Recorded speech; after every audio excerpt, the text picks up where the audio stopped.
Hey, podcast listeners and meditators. If you like what you're hearing, did you know there is a ton more content in written and video form on our website? If you haven't visited it yet, we invite you to take a look at www.insightmyanmar.org. That's Insight Myanmar, one word, INSIGHTMYANMAR.org. In addition to complete information about all of our past podcasts, there is also a variety of blogs, books, and videos to check out. For now, enjoy what follows, and remember, sharing is caring.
I'm delighted to be talking with Clyde Ford today in this, the fourth episode in our series, The Intersection of Dhamma and Race.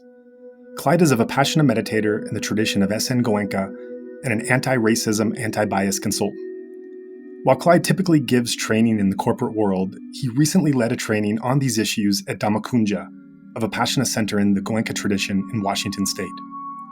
Today's discussion will focus on that training session and also more generally explore how the Buddha's teachings can help to inform our understanding of social justice.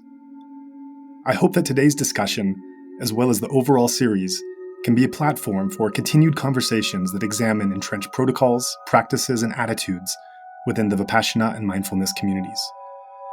I should note that we're working on a long-form interview with Clyde scheduled for later this year, in which we'll focus on his fuller biography and spiritual journey. At the moment, Insight Myanmar podcast has a backlog of inspiring guests to interview, each of which takes time to prepare for. But we felt that the immediacy of this particular subject matter warranted an early discussion, so we made space to have this talk now.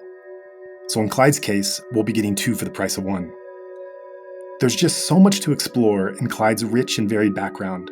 Besides being a highly sought-after trainer on racial justice, he is a software engineer, chiropractor, psychotherapist, an environmentalist, a 12-time award-winning author, and currently a National Endowment for the Arts Fellow. Oh, and he's also been featured on Oprah and NPR, among other shows. And these are just some of the highlights. I also want to let listeners know that several Vipassana teachers from within the tradition of S.N. Goenka have helped us prepare for this interview by sending along their thoughts and suggestions. These assisted in shaping some of these questions and lines of inquiry for our esteemed guest today. Like all organizations and individuals that are being called on to reflect on racism this year, this tradition has been undergoing an internal process, engaging issues of inclusivity and institutional racism with dedicated senior committees, student and teacher dialogue groups, and individual reflection. Part of that process is the main focus of today's interview, that is, the training session that Clyde led at Dhamma. And with that, let's get to our guest. I'm so pleased to welcome Clyde Ford to the show. Clyde, thanks for being here.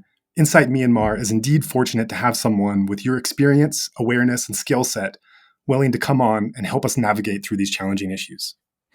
Thank you, Joa, and thank you for making the commitment to do this series. I think it's such a valuable contribution to all of the work that's going on today in the name of social justice, racial equity, and inclusivity. Yeah, thank you. I'm really looking forward to getting into what follows. And before we jump into the meat of your interview and this training at Dhamma, I'd like to take a step back and ask a couple of personal questions pertaining to your spiritual journey. Sure. Would you mind sharing what led you to becoming a student in this tradition? Well, I think the short of it is I had spent over 2 decades in and around the Satchidananda ashrams, very involved in Hindu meditative practice. But in my both in my professional life as a chiropractor and psychotherapist, I was really aware of the body's role in emotional and in psychological healing. And it's not a very long jump to recognize that Vipassana was a spiritual practice that had at its core the body's role in emotional and spiritual development. And so making that transition was really easy for me because many of the practices that we were actually doing during our sessions of Vipassana were very similar to what I had discovered was working for the client population that I was serving. Right. Yeah, I can definitely see that connection and transition. And I would imagine you've benefited from this meditation practice, Vipassana, as you stayed with it for some time. Can you share some of the impact it's had on your life? It's a very interesting thing to look out from a practice. And I can say, I think most honestly, that people reflect on me and I see through their eyes what Vipassana may have contributed in my life. And one of the things I hear and I certainly feel is this whole sense of being able to work in the world with a certain level of non-attachment. If anything, that's probably the biggest thing that Vipassana has allowed me to do is to really get what that means, to be aware of what's going on both in my body and in the world, but not to be attached to whether I'm happy about what's taking place in my body or in the world, but still continue to do the work, both in terms of my spiritual practice and whatever I'm called to do in the outside world, whether that's working with personal healing or social and community healing as well, too. Vipassana has added that piece of being able to do whatever it is one is called to do with a certain level of non-attachment, which doesn't mean disengagement. It simply means not being attached to a particular outcome. Yeah, well said. Well said. And I know you'll be touching on this more during our interview, but I'm wondering if you can describe a little about how, if at all, your own personal meditation practice has informed your overall views on race and privilege. Yeah, that's a great question. And I think, the biggest thing there again is it's given me the opportunity to look at issues both personally, socially as an African American, without the same level of attachment that one might have without a spiritual tradition, a meditative Hmm. practice. And Hmm. that has been just essential because I would say before I got involved with this kind of practice, I certainly had and experienced a level of anger about the existence of racism in the society, the prevalence of systemic racism, the historical aspects of that. And all of those things I think are important, but to be able to approach those and to be able to talk about them, to be able to reflect on them within myself and to engage others with those issues with a degree of non-attachment, which again doesn't mean disengagement, is really, really important. And that's been one of the biggest things that my spiritual practice has brought to my understanding of both the personal and social impact of race and the issues we're dealing with today in terms of anti-racism training as well. Yeah, that's really powerful. I'd like to turn our attention to the training itself that you led. How did you come to be invited to Dhammakunja to lead the session there? Was it a surprise that this came about? Yes and no. One of my good friends in Seattle, a longtime Vipassana practitioner, he and I, David and I, had sat together for a number of years. Sometimes it was just the two of us sitting together. David was aware of some of the work I was doing in the corporate world. He spoke to the inclusivity group at Dhammakunja. And really, it was David introducing me to the group and some of the people who were involved with the group that led to them asking me what I considered to do a training at Dhammakunja because the leadership, the inclusivity group there, were really trying to address some of these issues and thought that they might benefit from getting some outside help. And so I was really pleased. And obviously, it was the kind of opportunity to be of service that one doesn't turn down. Right, sure. So did this invitation come more from like grassroots, lower, like say like beginning to mid-range meditators who were interested in bringing the training on, or was it more of like top down of like management and teachers that wanted to do an overall protocol and policy shift, culture change? I think, in a sense, it's both. What happened is David has been around Dhammakunja for years and is in senior management there, but the actual invitation was extended to the through the head of the inclusivity group, and Mhm. she's been involved, probably not as long as David, with the community. And within the inclusivity group were teachers, were the folks who run Dhammakunja, some of the folks who are also involved in some of the other centers, both on the West Coast, and I understand maybe even some joined us from other locations as well too, because it was an online training. So really, I think the energy, the impetus came from the work that was already being done at many different levels. And then the opportunity was presented through my good friend who's been involved with Dhammakunja and who knew the work I was doing. Right, right. And in terms of the participants, I'm curious about the numbers and also like if it was mainly teachers or if it was actually limited to teachers or if it was older students or how they went about selecting who would be allowed to come, if it was entirely participatory or if there were people that were kind of nudged into wanting to attend. Yeah, so it's my understanding that it was totally open to anyone who was involved with the Vipassana practice. There were teachers, there were beginning students, there were old students. There were, as I remember, there were somewhere between 50 and 60 participants, as would be expected. We started with a period of sitting, which was just a wonderful way to begin a session like this. Sure. And my commitment to the folks who put this on was I would do this only for dana as a form of payment, that whatever folks felt they received benefit from, that's the only payment that I would expect or even think about in terms of doing this training. Yeah, and why was that important to you to set those? From what I understand, you're a corporate trainer in very high demand, and you're then moving to lead this training in this way. Why was that important to set those guidelines about before the training of how you would be compensated? Because that's the tradition that I come from as a Vipassana practitioner. Every class I've sat has always been a class based on dana. I've contributed based on what I felt I was able to contribute and what I got from it. Mhm. And I just couldn't see any other way to be of service to this community.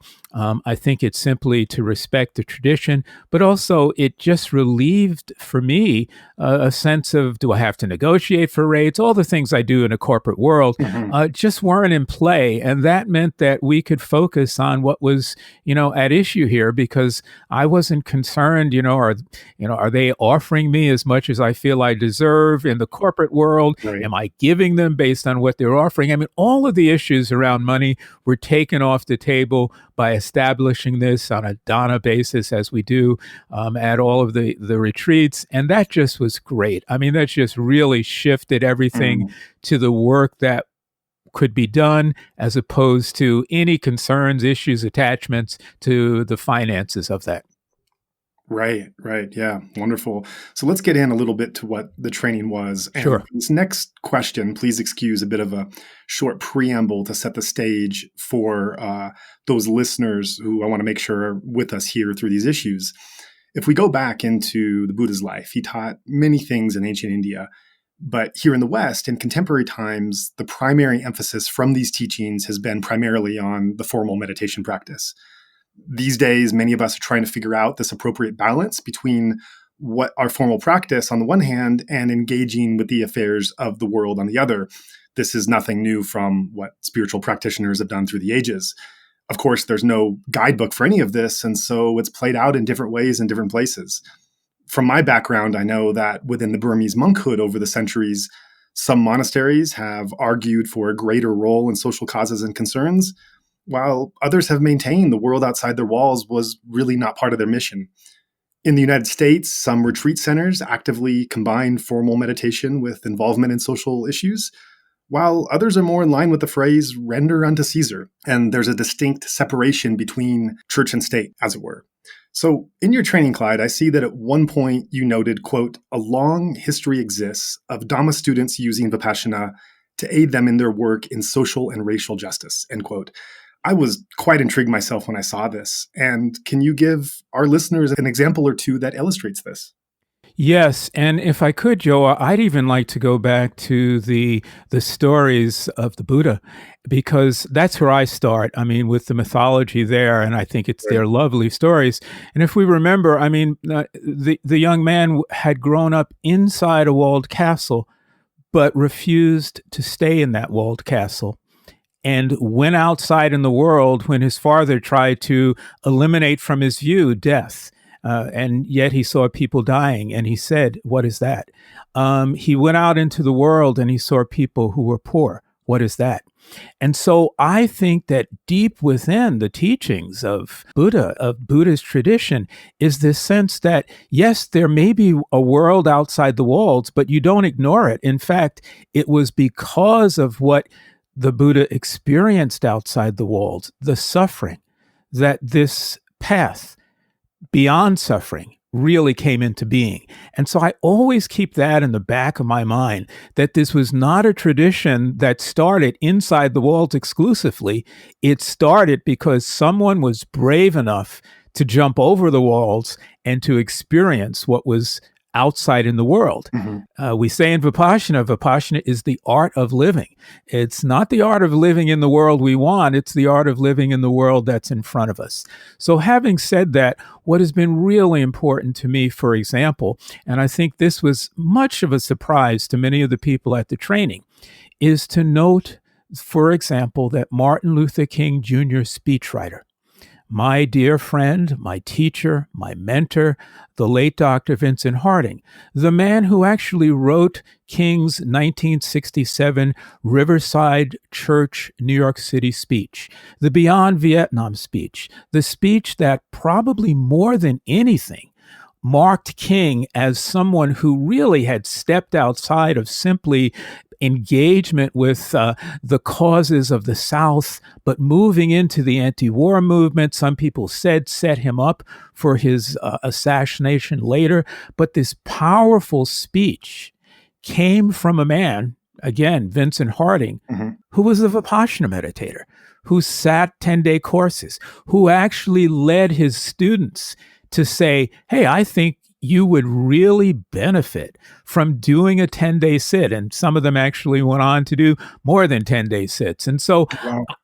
When I look back at that, and again, Vincent was a dear friend during his life, someone who took me under his wings, and I learned about what it means to live a life that is also deeply spiritual, at the same time is deeply committed to social justice. So that to me is a really clear example, not just in general of using spirituality mm-hmm. in terms of social justice, but specifically of Vipassana taught by S.N. Goenka in this case, as the basis for the spiritual underpinnings that allow you to continue the work that Vincent was doing in the world. And again, Vincent's work is just tremendous. To be the person who wrote the words that King delivered I think, speaks in a very beautiful way about what is possible when somebody has this spiritual teachings beneath them. Mm. Now, the other thing is there's a long tradition beyond just Buddhism of social justice movements in the United States, deeply connected with Eastern spiritual traditions. And I don't know how much of that I remember getting into in that presentation for the Vipassana community, but for others that I've spoken to about this connection, that has been important too, is to understand that social justice and spiritual practice don't have to be separated. Mm. And the importance of bringing one's spiritual understanding to the work of social justice can be tremendous in terms of what it can do to give you a balanced way of going about tackling some of the most challenging issues in our culture and our society today. So these two features of being engaging in a spiritual practice, in this case specifically Vipassana meditation, and bringing social justice issues into the framework, these are really intertwined and go very much hand in hand to you. As far as I'm concerned, they do. Vipassana allows me to be engaged with social justice, and my sense of why one needs to be engaged in social justice is supported by the Vipassana practice that I have. I don't know that I could do one without the other. Oh, wow. Because I really feel that it's so easy, if you're just focused on social justice, to be swept up in the emotions of inequity, the emotions of anger, the emotions of injustice. And without having a spiritual foundation that allows you to experience the anger, to experience, the emotions that come up, but not attached to them in a way that affects you, I think that's a tremendously powerful tool. And on the other hand, also, I don't think that I could be involved in a spiritual practice that doesn't recognize the world that I'm living in. As I said earlier, Vipassana is the art of living. It's not the art of hiding. It's the art of living. And the world we live in is the world it is today. And I want to be able to live in that world, function in that world, and contribute to the change in that world in a way that doesn't knock me off center, that allows me to keep my equanimity and my peace. Right. Great. I want to continue exploring these two dynamics that's really been with us since the dawn of humanity, whatever spiritual tradition you come from, of the world and Yes. the spiritual plane, and where these come together. And I'd like to narrow the issue down to focus on this tradition of Goenka that you're Yes. a meditator in, that you led trainings. And again, I'd like to have a little bit of a preamble and take a minute to give a bit of background for any listeners who are unfamiliar with Goenka's teachings in this regard. So historically, this tradition has drawn a very sharp line between on-the-cushion formal practice and engagement in worldly activities at its centers. Goenka himself insisted that only meditation should be practiced at the centers because anything else would sidetrack the meditator from their most important work, that is the Dhamma practice. And he went on to express a concern that allowing any worldly activities at all at the center would inevitably lead them to a place where an increasing number of worldly activities would happen, to the point that it could eventually drown out meditation altogether. In fact, today, center guidelines forbid one during a course to even talk about worldly topics at a center. So until very recently, this edict has largely precluded centers from engaging in any activities or even discussions related to racial justice. Then there's the question of social engagement outside of the centers and how the tradition guides its practitioners to integrate meditation into these matters. On this regard, Goenka clearly expressed the belief that the more you can purify the mind, the more you naturally start responding in a more balanced and mindful way to all situation and in all walks of life. So in a nutshell, the only way to really achieve social harmony is for each person to work relentlessly towards inner harmony. He once said, quote, "When you want to change society, you have to change the individual. After all, society is nothing but a mass of individuals. Each man matters most. And when you talk of man, who is nothing but the combination of mind and mind matters most," end quote. In other words, individuals only need to work on themselves, and social issues will take care of themselves. So Goenka teaches that other than when one is working on one's livelihood, one's thinking should be about the Dhamma. So while there's no injunction against it, many practitioners in this tradition may be less likely or motivated to engage actively in social or political causes, even if they're sympathetic to them.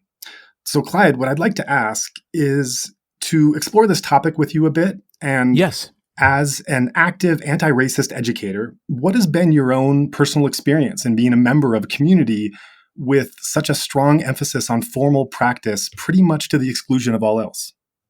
Yes. Well, first of all, I think I would agree with most of what you articulated about Goenka saying. My sense is that the center should teach meditative practice, and that should be their prime focus.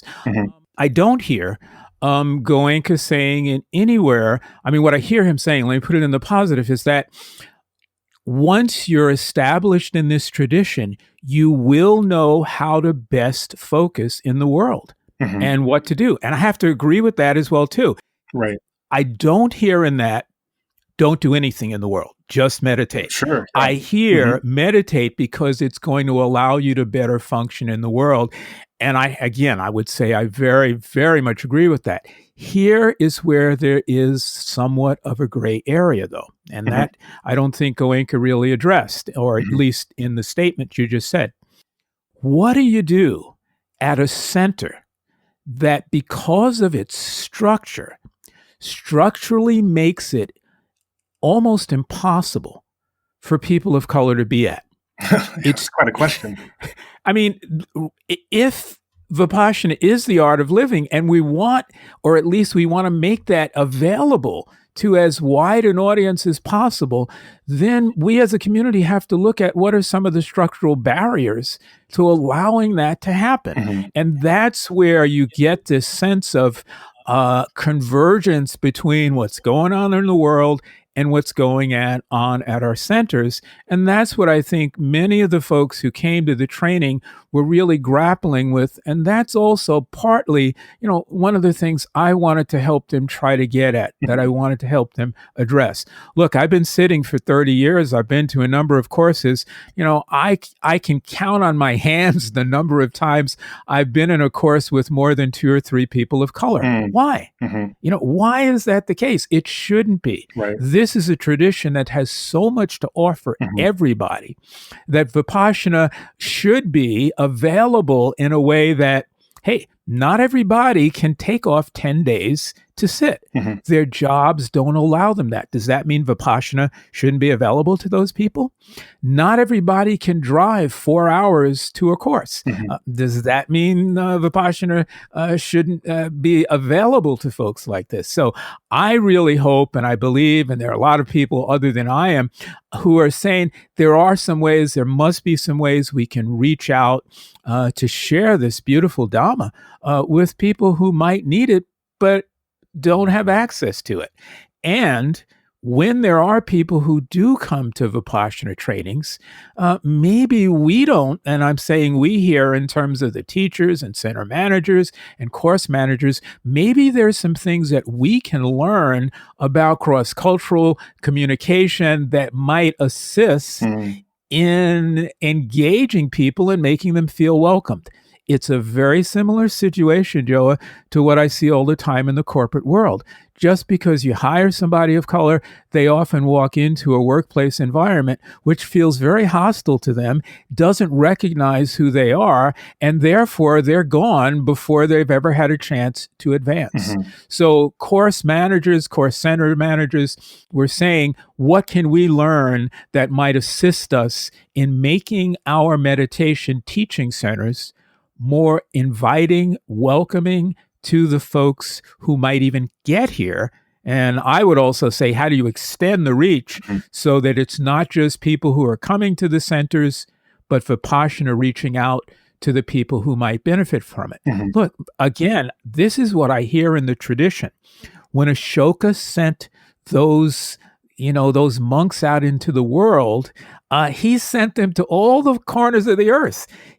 That was an outreach. That was almost an evangelical outreach of Buddhism around the world. Mm-hmm. And so it is deep within the traditions of Buddhism to reach out to those who might benefit from these traditions. And I think it's also incumbent upon us today to look at how we can do that as a Vipassana community.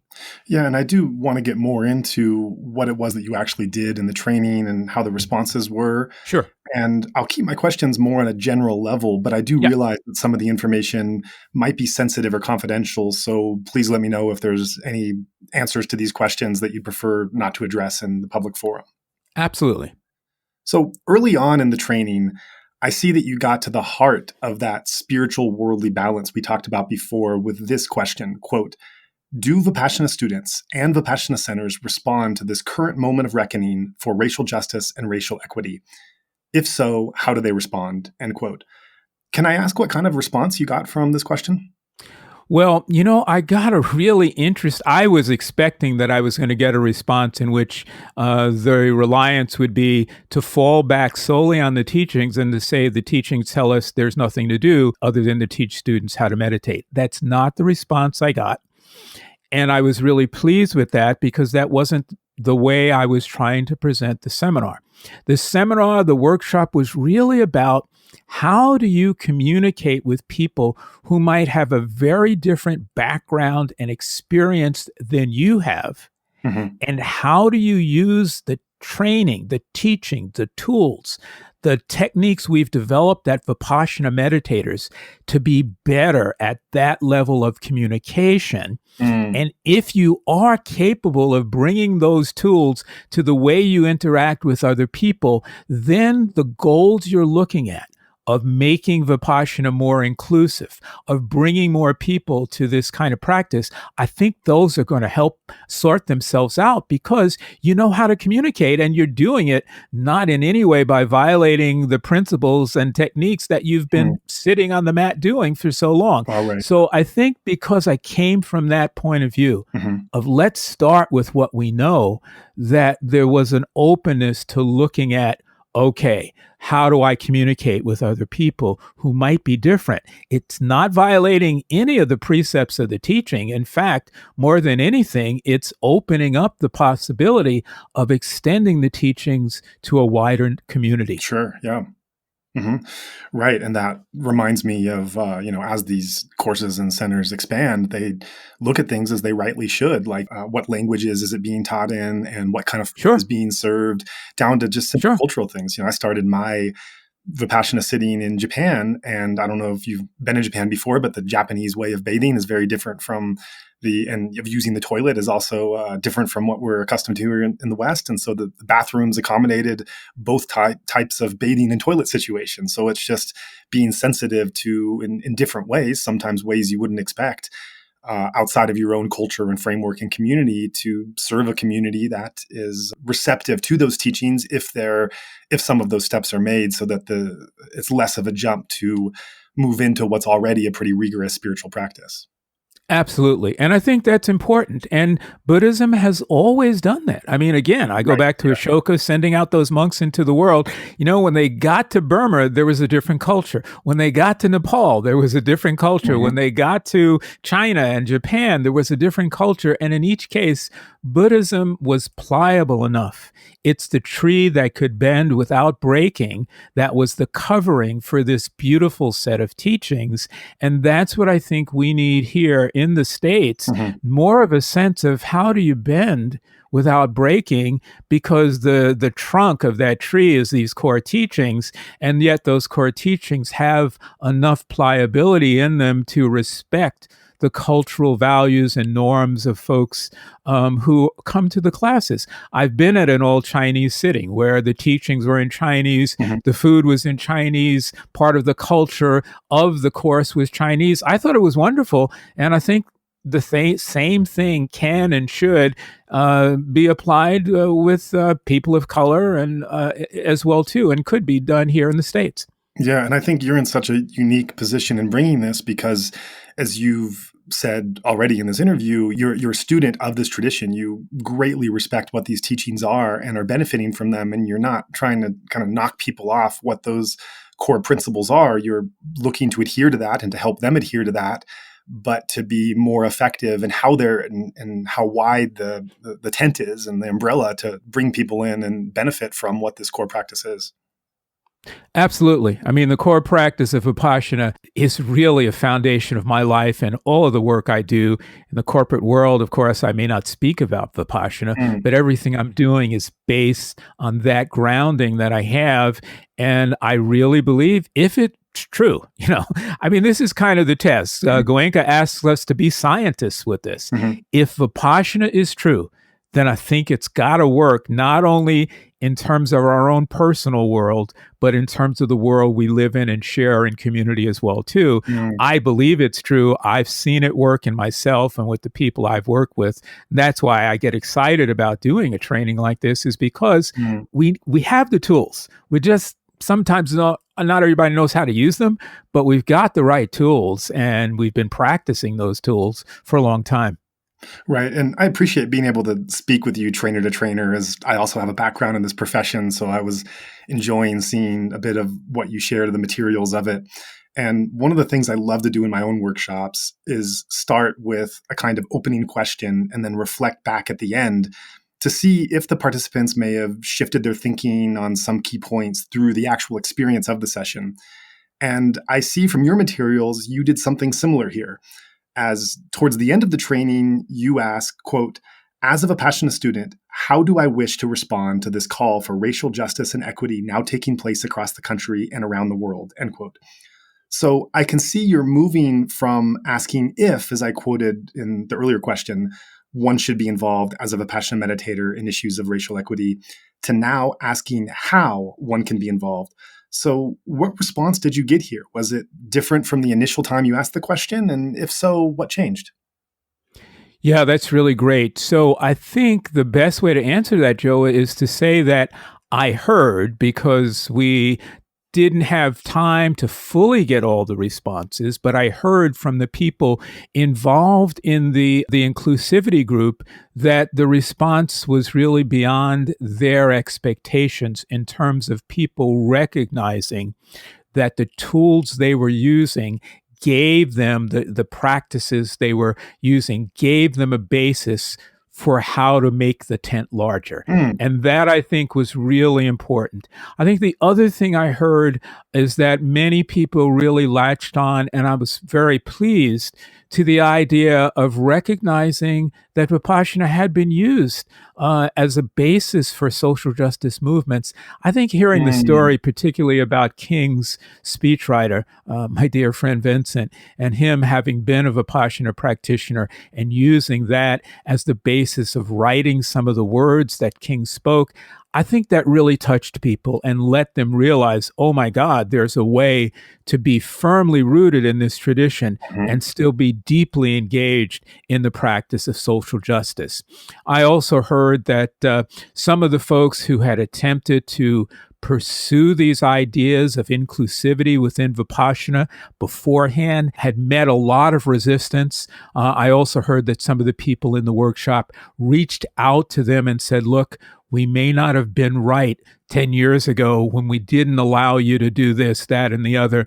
And we want to both, express our apologies and our gratitude for the early work that you did. And these are some of the folks within the community who attempted to expand Vipassana early on, who were, again, met with a lot of resistance. So people, I think, from that course, from my workshop, recognized some of the history that needs to be overcome and some of the ways to overcome that history. And you know, Joe, I always go back to something I say just about every training I do, that I really believe that what we need is truth and reconciliation. Mhm. And the first part is truth. You start with saying, what is it like now? What's going on now? What has happened in the past? And once that's said, then you can move into, what do we need to do to change? We can move into the reconciliation part. So I was pleased to hear that folks who had done the workshop recognized the truth of what some of their centers are like for folks of color, Mm. what it's been like for people of color to try to make changes within the organization. Mhm. That recognition of the truth is a great place to start change. It certainly is. And when you reference some of the people before that tried to shift and might not have been fully successful, to talk specifically, I have to say I was really both surprised and delighted when I heard from Victoria Robertson that in your workshop you played a snippet of my conversation with her and you asked participants to reflect on it. From my side, to think that our conversations here are actually having a positive impact on Dhamma communities, it's the most we can hope for on this podcast platform. So, Well, sorry, go ahead. I was just going to say, Joe, the work you're doing is incredibly Oh, important. thank you. And I would be, when I heard what you were doing, I realized what a perfect fit it was. So, Mm. and I really appreciate that. Thank you. Yeah. So for listeners who aren't familiar, I want to point out this was from episode number 16. I encourage any listener to go back and hear Victoria speak in full about her experiences. She's a African-American former senior teacher in the organization. And for those who haven't heard, to give a brief refresher, in one part of her talk, she covered how she had tried to get the organization's blessing to teach a 10-day course specifically for people of color in the US. She describes Goenka himself as being quite supportive, but notes that her initiative was blocked by mainly white senior teachers in North America. So first, I just want to know from you personally, Clyde, as a lifelong meditator and someone very committed to racial justice, what was your own reaction as a listener when you first heard this anecdote on this episode? Yeah, so my first reaction was, it's a saying we often say about spiritual communities. The problem is not usually not with the teacher or the teachings, but the misguided intentions of the faithful. And that is a sense that I think, particularly in the West, we may look at our meditation and spiritual practices as being, different and enlightened. But in the West, there's this tradition of fundamentalism. And by fundamentalism here, I mean a sense that there's a right set of teachings, there's a right way to do it, and if you're not doing it the right way, there's something wrong with you and you don't belong in this community. That's a level of fundamentalism that cuts across spiritual practice and religious traditions, and I think, unfortunately, infuses some of the thinkings in the Vipassana community as well, too. So I'm not a fundamentalist in that way. I do very much aspire and attribute my own personal meditation practice and success to the core teachings. But adhering to core teachings and having a fundamentalist point of view are two very, very different things. I think those can be confused, particularly in the West. I see them confused. I think it has something to do with the Western traditions that we come from, which are really based on these very stark contrasts between right and wrong, black and white, and in many ways don't reflect the Buddhist teachings of finding that middle way.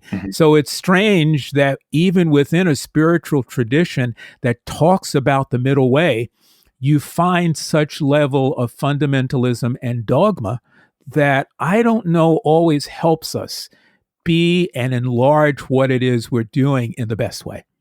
Yeah, I think that's totally true. And certainly my own personal background, I've been in Myanmar probably about 10, 15 years now. And before I came, I really only knew about the tradition from what I'd heard through discourses and people who traveled there. And when you go back to where it originated from, at least this particular tradition, I mean, there's hours and hours of discussion I could have on this topic, but to boil it down to one simple kind of metaphor is that what I had understood as being in very solid lines and boxes, when I got to Myanmar, learning it was more dotted lines and floating. And it was a bit painful at first because there were some conceptions I felt very strongly about that I was confronted with, but it was ultimately a way of letting go of certain hard things I was holding on to see fundamental attitudes, I guess you can say, in your words, to be able to let those go and see the different form those teachings could take that weren't so kind of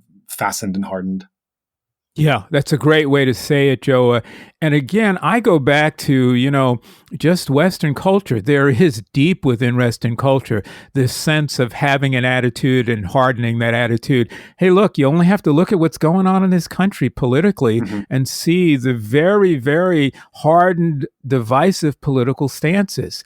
Again, Buddhism teaches the middle way, not one way or the other, but the middle way. And I think we've got to look at what does it mean to find that middle path in terms of enlarging the tent of Vipassana so that there's a lot of people who could benefit from this beautiful practice. And that, I think, is starting to happen. I think what's going on in the streets and how that's affected the individuals who are also involved in this tradition, whether they're teachers or whether they're students.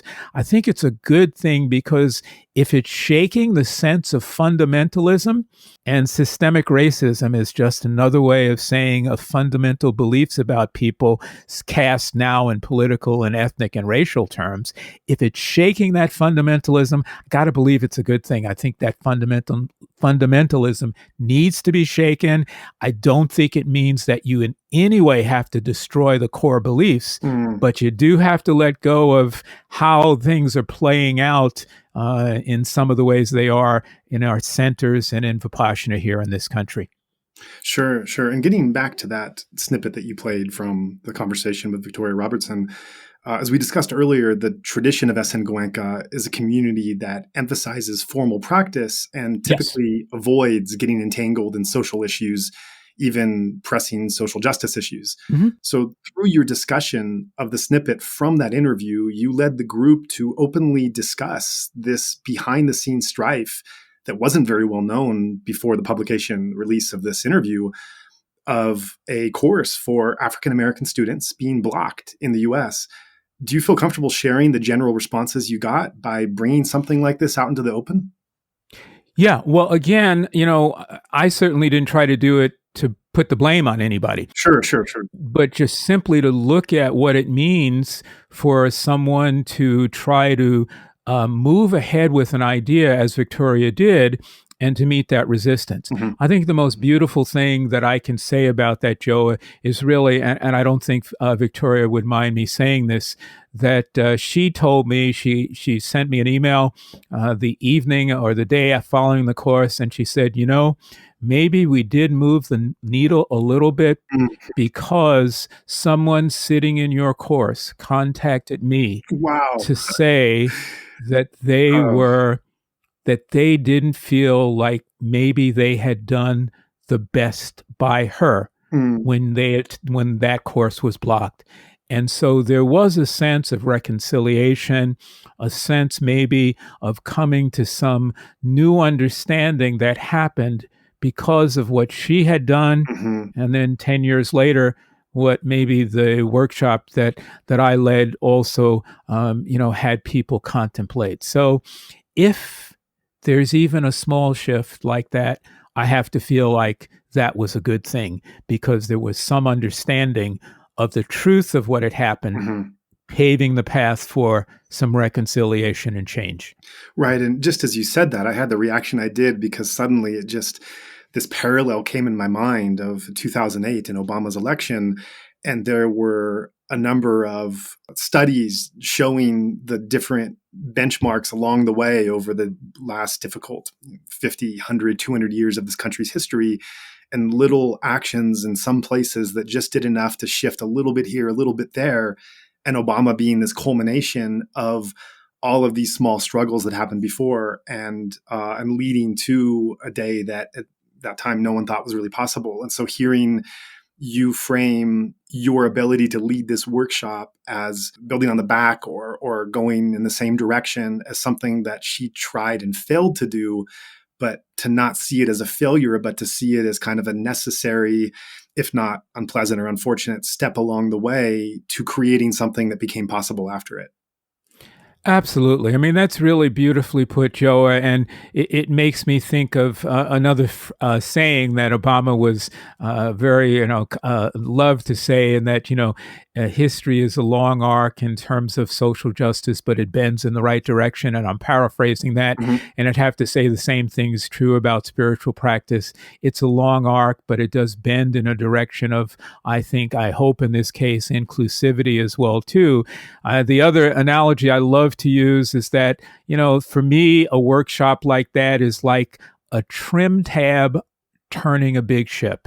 And by that, I mean, on really large ships, I'm a sailor, so I've been around the water for a number of years. On really large ships, like ocean liners, the rudder is so big that you can't turn the ship with the rudder. So there is a little cutout on the rudder called a trim tab. You can turn the trim tab turns the rudder, and then the rudder turns the ship. So if a workshop like this was a trim tab to help turn the ship slightly, I'm really pleased. And I know that, this workshop stood on the backs of the work that people like Victoria did, and in my mind stood on the backs of the work that people like my dear friend Vincent Harding did as well too. So I never really approached this sensing that I was out there alone. I always felt I had a lot of support, Right. even if that support wasn't visible in the normal ways. Yeah, that's great. In one of your slides, you acknowledge the fear or avoidance that some white meditators might feel when engaging in these conversations, and you actually provided prompts for them to consider as to why these conversations were uncomfortable. These prompts included things like, and this is a quotation from you and from the materials that you shared before the interview. Yeah. I'm afraid of revealing my true feelings. They won't understand me. Yeah. People call me a ... Why did you feel that this was an important exercise to include at the start of the training? Because, first of all, in this culture, we do not have a tradition of learning or teaching people how to have difficult conversations. And so the response in terms of, instead of having a difficult conversation, is not to say anything at all. The sense that if I just sweep it under the rug, I don't have to worry about it. Well, we know that that doesn't work.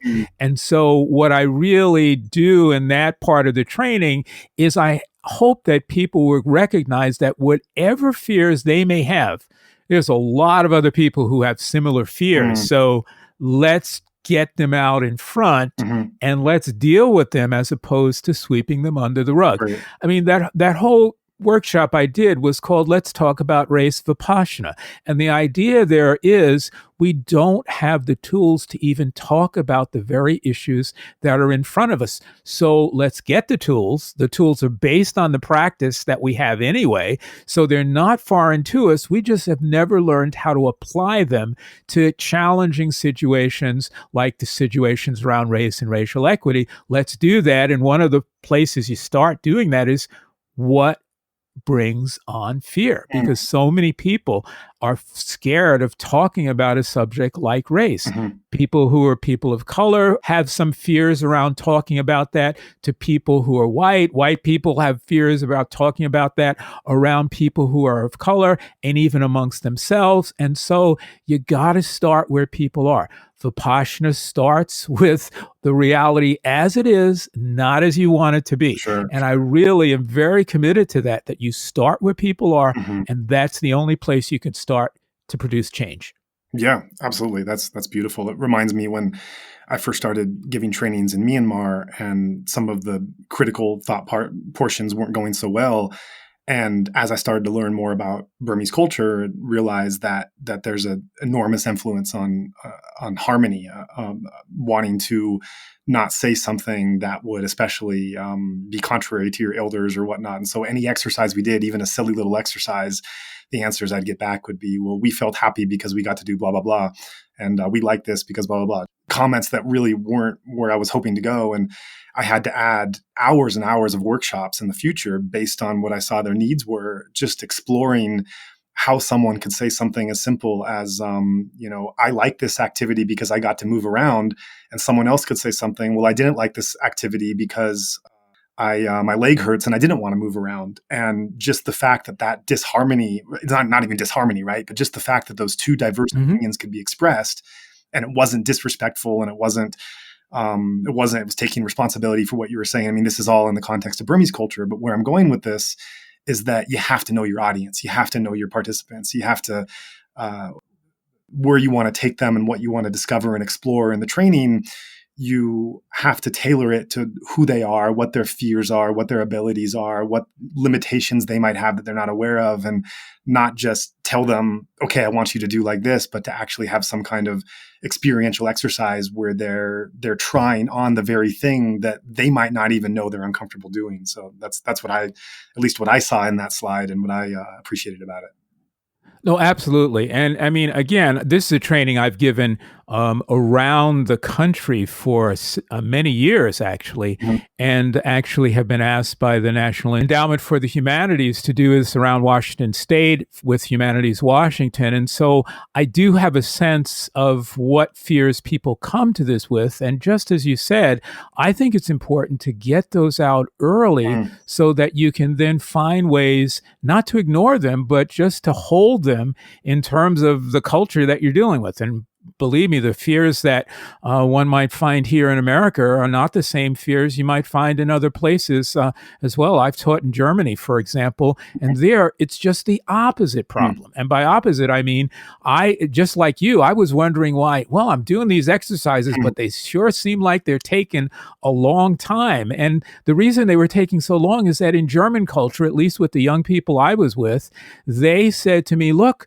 we talk about everything. We're going to talk about anything that happens, and we're going to talk until we feel we have nothing more to say. Right. And the reason we're going to do that is because our parents' generation didn't talk about things during the Third Reich when they should have. So, wow, I mean, you realize there you're in a different environment, a different culture, a different set of rules. These are, and in some ways, I'm glad I even mentioned that the German experience, that said to me, if they can do this around the Third Reich and Nazism, Right. You got to be able to do that about race and racism here in this country as well, too. And again, that was one of the motivating reasons behind that slide. Right. Right. I want to segue here to a related topic and something that's really at the heart of the matter on this subject matter, and that's spiritual bypass. So first, can you please define this term for our audience and perhaps give a couple examples of it? Yeah, so spiritual bypass is using spiritual principles and practices in order to get around dealing with specific uncomfortabilities within oneself, within society, to get around or bypass social justice issues. And, here's a good example of spiritual bypass is, all we really need is to have more metta and everything will be right in the world. So let me just do my metta practice and I'm not going to worry about anything else.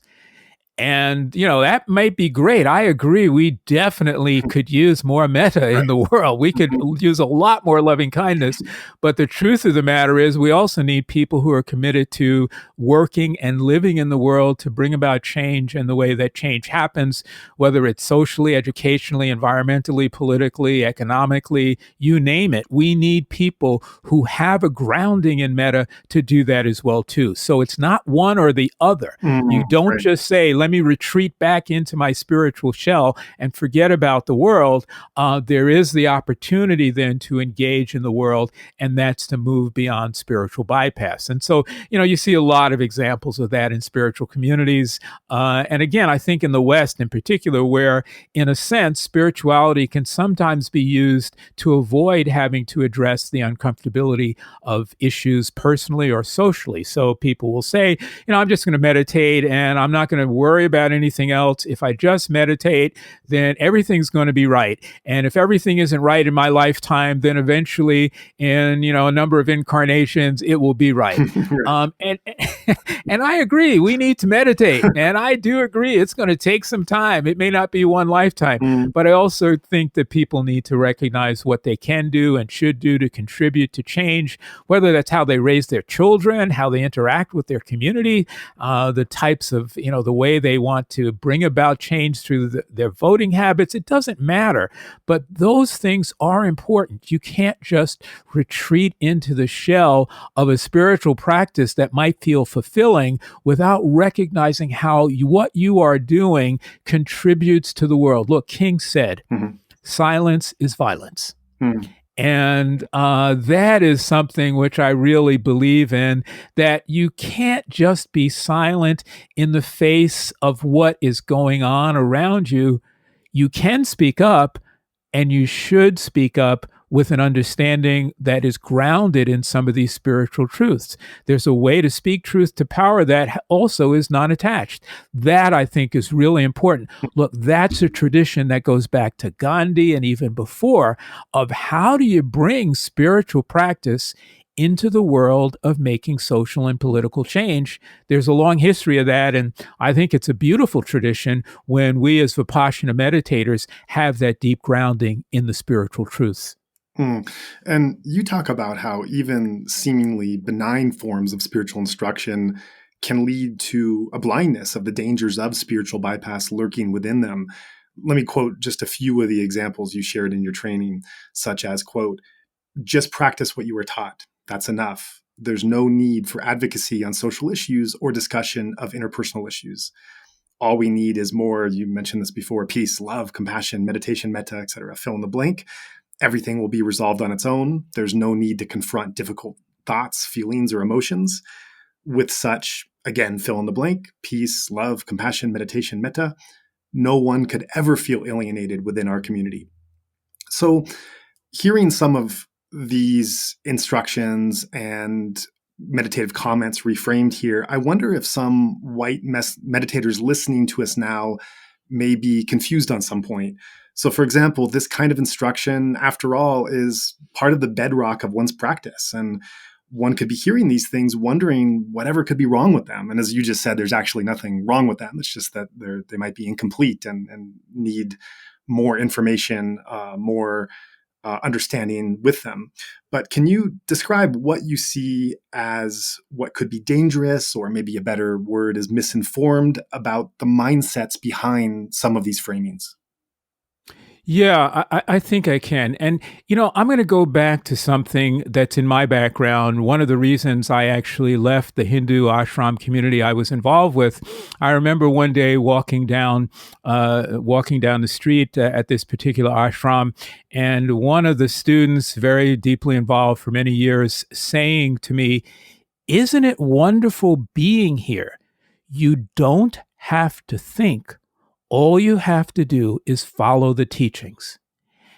And I said to myself inside, oh my God, that is exactly what I don't want to do. Right. I do want to think. Mm-hmm. I mean, even if it leads to me making mistakes and correcting them.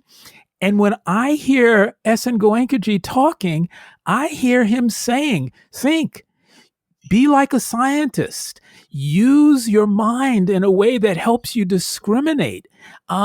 Practice in this way. I don't hear this sense of don't think about things, that if you just meditate, everything will be okay. So I really do think it's very important that we don't adopt this sense of, hey, let somebody else who's already thought these things through do the thinking for me. Mm-hmm. I just want to do the practice. Mm-hmm. That turns out to be a very Eastern way, really, of engagement in the world. Look, there's the guru or the teacher. The teacher or the guru does the thinking. Everybody else does the following. And if you just follow the teachings well enough, you don't have to do any more thinking. Everything is going to be okay. I'm not sure that I buy that. I think that is one way of being in the world, or being, with your spiritual practice. It is not the only way. Another way with being with spiritual practice is to say, boy, this practice gives me all these incredible tools. I want to use this to live in the world. I want this to be my art of living. I'm going to practice these things in a way that allows me to engage in the world, but also be very firmly rooted in the spiritual practice. That's what I think we need more of. I don't always hear that with spiritual bypass. I hear the other way of, I don't want to involve myself with having to really contemplate these issues. Let somebody else do the thinking for me. I just want to practice. I want to rock people out of that mindset, because that's the mindset, given the history of this country, Mm-hmm. that has led us to where we are in terms of racial inequity, in terms of bias in other areas as well, too. What happened before cannot be the basis of what continues to happen now. That means somewhere along the line, we have to change. And in order to change, we have to be willing to examine our own histories. And to examine our own histories may also mean we have to change. Mm-hmm. So that's, I think, really important. I think it's within the teachings. I don't feel in any way it violates my understanding of Vipassana or Buddhism, but I do hear a lot of that. That is one of the big sources of resistance. I don't want to have to think about things. This technique tells me I don't need to think about things. Just do the practice. Yes, just do the practice when you're sitting on the mat. But once you get out into the world and you've got to really rely on those teachings, it's also time to engage your mind as to what you need to do that might make a difference, and how you can bring those teachings to life as you live in the world. Right, right.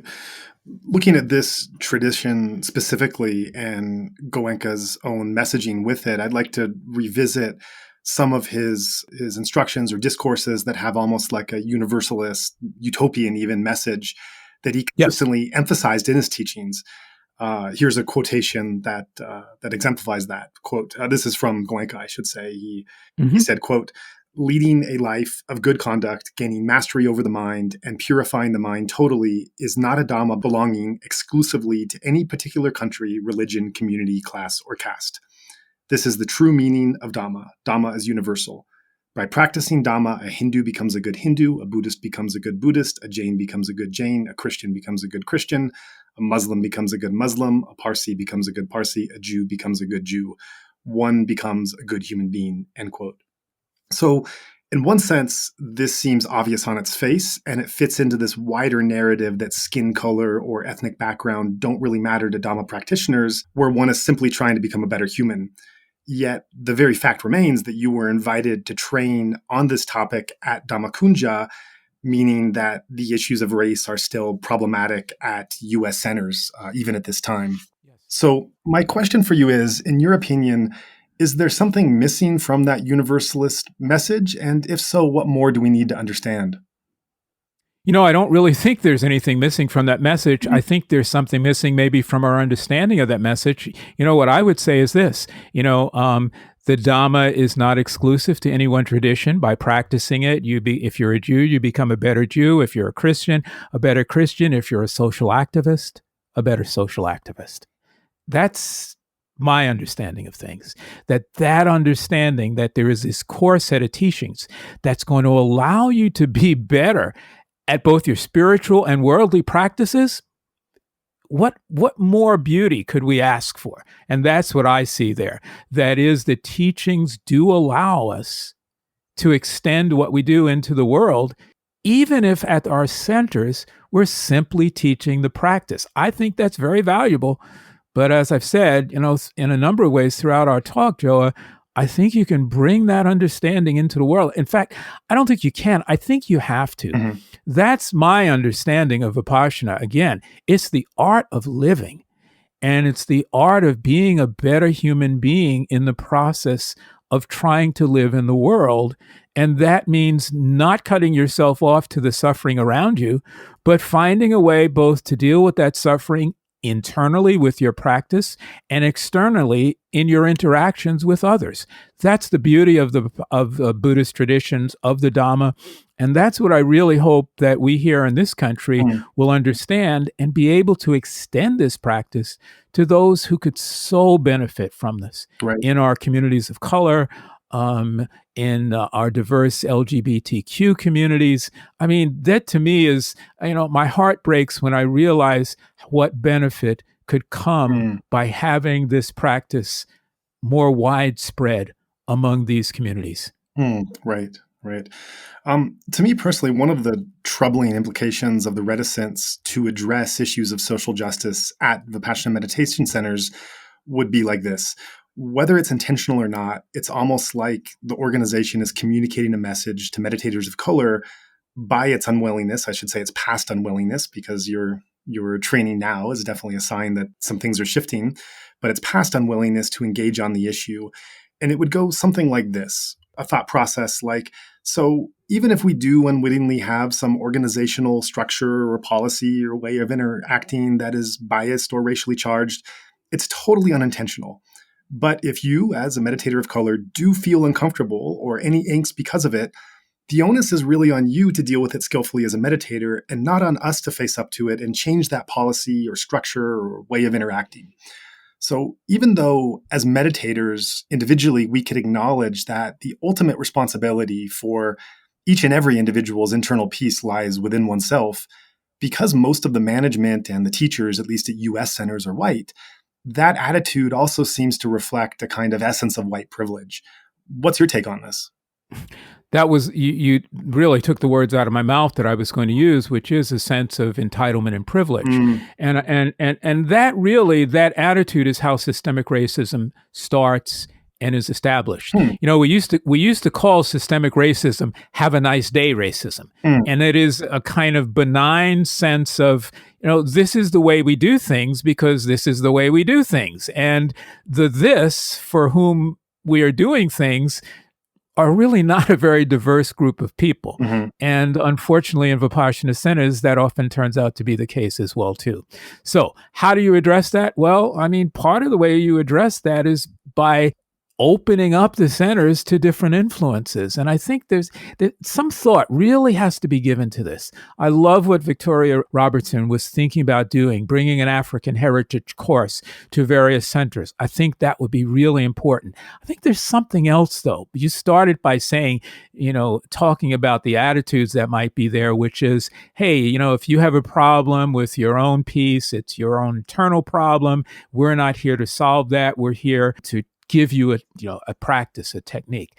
There's another way to address that too. And the other way is, hey, we recognize that there are these issues in the world. As a center, we may not be able to solve those issues. Mm-hmm. In fact, that's not even our mandate. Mm-hmm. But the tools that we can provide can help you be better equipped to address these issues in your life and in the world. If that message got out, I think a lot of people would resonate to it. That's the way that Vincent Harding, Martin King's speechwriter, would say to folks that he encouraged to be in Vipassana. Mm-hmm. It's going to help you do what you want to do in the world better because you're going to be better equipped to do that in the world. You're going to have a better foundation. You're not going to be able to be shaken off of your own sense of peace that easily. You're going to be more equanimous. You're going to be able to first face diversity better.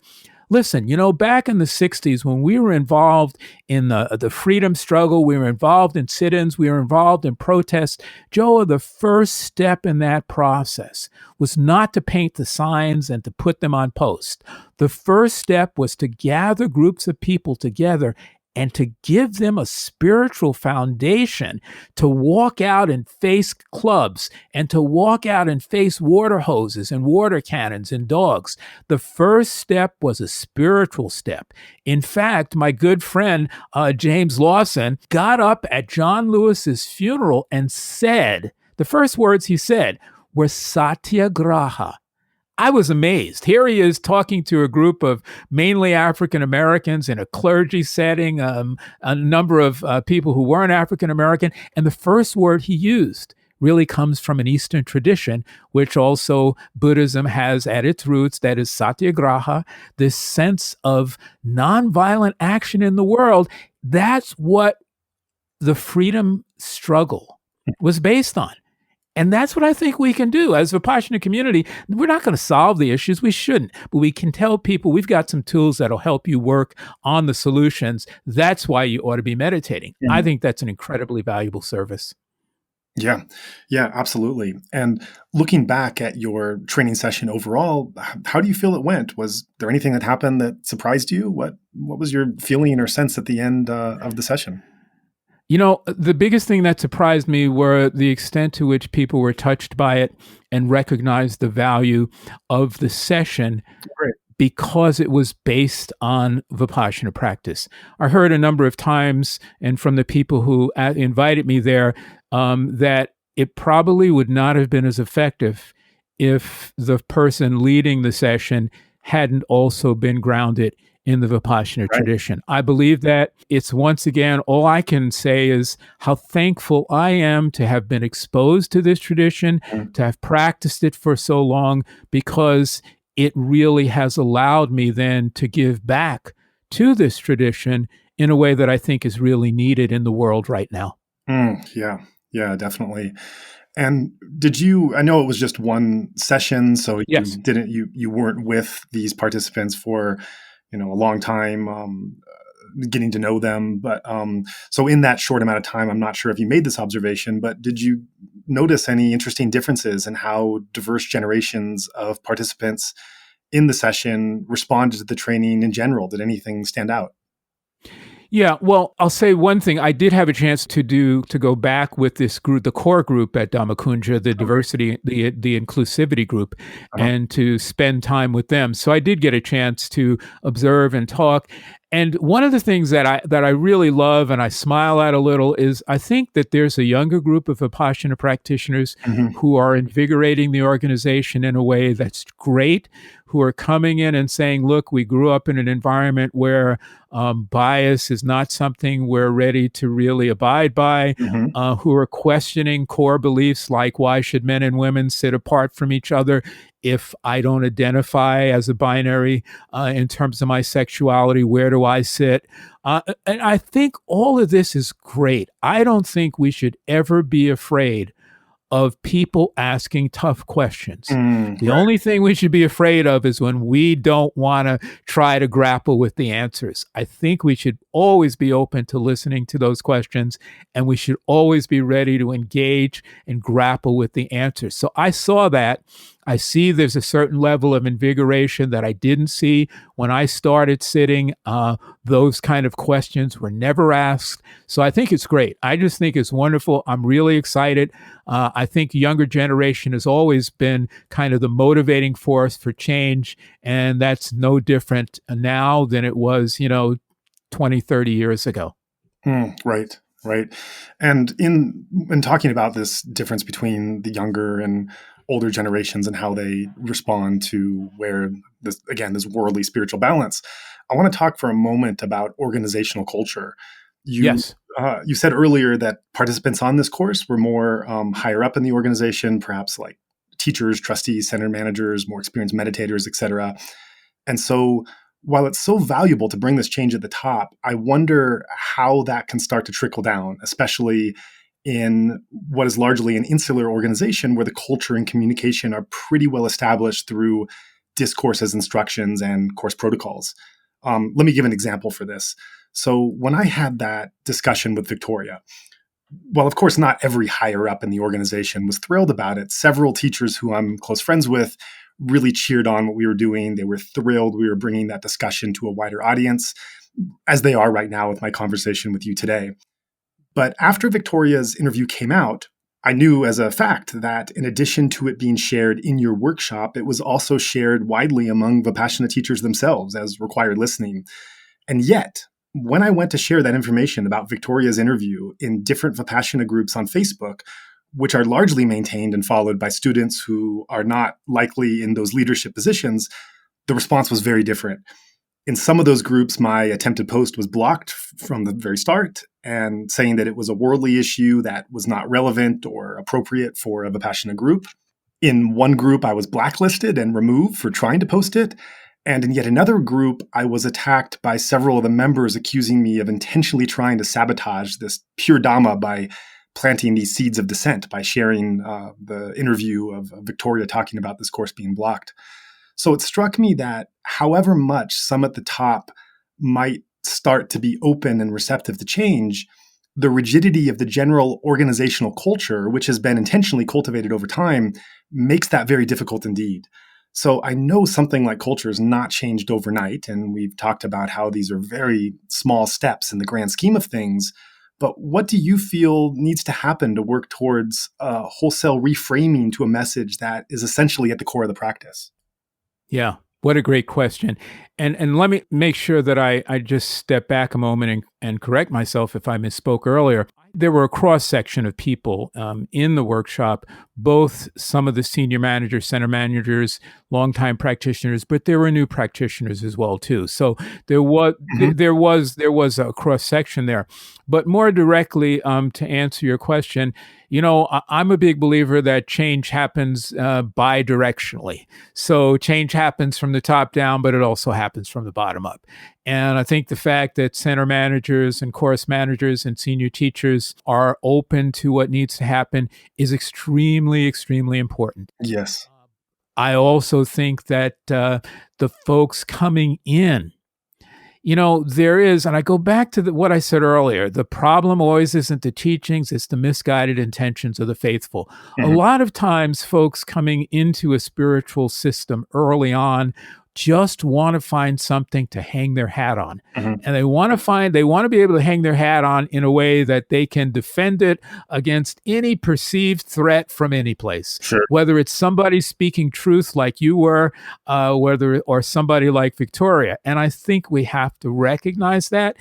But the place to change that really is at the centers, is with the senior folks, because it's the senior teachers, it's the senior meditators who set the tone and the course for the culture that is the culture that then is cultivated among these new students that come in. I will say also, though, and this is why I say it's both directions. Number of the folks in the diversity or the inclusivity group that I've worked with, these are younger students who are coming in with a background that just doesn't abide with this whole sense of privilege and power in the same way. Right. And so what needs to happen is that they need to be given voice, that senior management leaders need to be willing to listen to the younger voices who have a different framework. They're the future. And we need to honor that future in a way that allows their voices to be heard. So I think it's, again, bi-directionally. That's how change takes place. Right. So after all this, at the point in time that we're at, the training that you led, if you don't mind my asking, where do you think the organization is at this moment in its willingness to come to grips with issues of racism, privilege, and empowerment within its meditator community? And what would be some action steps that you'd prescribe that they should work on? Yeah, that's a great question. And that's one of the questions we actually dealt with in a subsequent session where I sat in with their inclusivity group at a Dhamma. Many of the people had taken the training, and we talked about these very issues. One of the things that I think that we all have to recognize, at least I certainly do, is that the nature of the volunteer basis of the organizational structure for many centers means that change happens really slow. Even the meetings for the inclusivity group, there were every 3 weeks or once a month. So that meant even at that level, things were just not going to happen that quickly. And that's something that I think it's okay, because that's just the nature of the culture.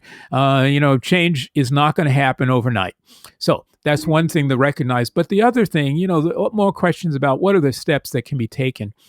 I think there's so many concrete steps that can be taken. One of the things we discussed in that inclusivity group was, hey, maybe a training like this needs to go out to more centers so that now there's a common language for having these kinds of discussions that's more widespread within the Vipassana community. So that's one thing we talked about. Another thing that we talked about is, what are some of the ways that you do outreach for Vipassana within the communities that you really would like to feel that would be more included here? So how do you do outreach in an African American community, in a Hispanic community, in an LGBT community? How are those different? And what would it take? What does it mean to do Vipassana outreach in that way?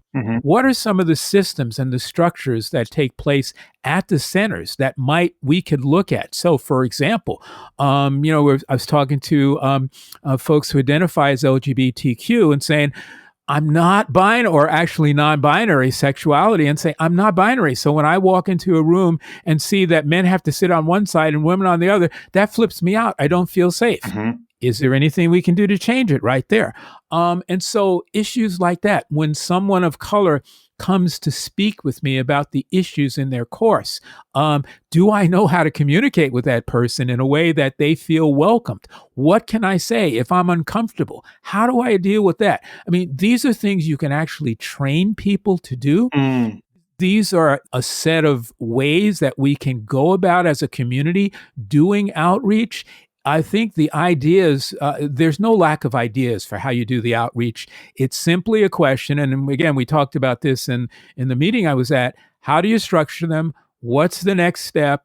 And for at least that group, one of the next steps was maybe bringing in some trainers who were not a person of color like I am, but who were white, to talk about unpacking privilege, to talk about anti-racism within the senior management of centers. I think that's another great thing that could be done in that process. So, again, things we can do internally, each of us, things we can do as a community for better outreach.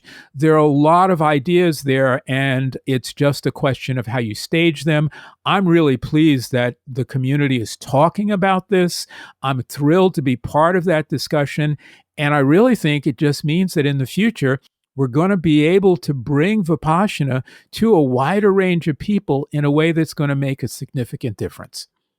Yeah, that's really interesting. You're talking about outreach because it reminds me of that part of the conversation with Victoria, where she had mentioned in that same interview about the International African Heritage course. Yes. That she noted ironically that when you're looking at different outreach to African American communities, that perhaps the only specific outreach that she saw happen during her tenure was the Dhamma brothers. That was a documentary that depicted Vipassana meditation being taught primarily to Black prisoners in the South. Right. And it was the reason that she was given, she says in the interview, when her request to hold a 10-day course for people of color or African Americans, specifically at a center, was denied, was that there was already outreach in the form of that movie, implying to, in her mind, that no more outreach was needed. And Victoria went on to say, as other Black meditators I've spoken to, that they were very uncomfortable at that time, that the only type of meditation outreach involving the African American community was in the form of a documentary of incarcerated Black prisoners made for a primarily white audience. As Victoria described to me, these are Black men in orange jumpsuits behind bars being saved by white teachers that were going into the prisons. This was at least her impression of the visuals of watching it. And so it seems like, you know, a decade ago or whenever that came out and the outreach was done, there was just much less sensitivity about the optics and the audience and the reaction to what they were presenting. And from what you're talking about here, there's just a much higher degree of sensitivity in terms of how do we make the tent wider? Who are we talking to? How do we talk to them? And I guess it's somewhat easier to think about, well, what language do we need to speak in, or what kind of food do they like? And those are, as you move from one country to another, those can be more obvious things. But in looking at, if you really want a spiritual teaching to spread, to really look at, you know, we talked about the trainings that we do, whether you're doing a training for Germans or white Americans, or I'm doing training for Burmese, wanting to really know what is it that's driving this community and what is the best way, certainly the least offensive way, to be able to take these teachings and this practice and bring it to them so that they can see it as relevant and meaningful for members coming from this community. Yeah, absolutely. And you know, the challenge with Dhamma brothers is not that that's a bad thing. I mean, I think that's a good thing. The problem is it's the only thing. And that's what Victoria was saying. Yes. I mean, you know, that is not, most African Americans are not folks who are men in orange jumpsuits behind bars, as she so dramatically put it. And so the challenge also, though, Joe, is I'm not sure that there is a change in understanding how to do that outreach yet. I think it's because of people like Victoria, because of opportunities to sit down with the Vipassana community that have been made available, let's say through this inclusivity group, that some of us are saying, these are the things you have to consider.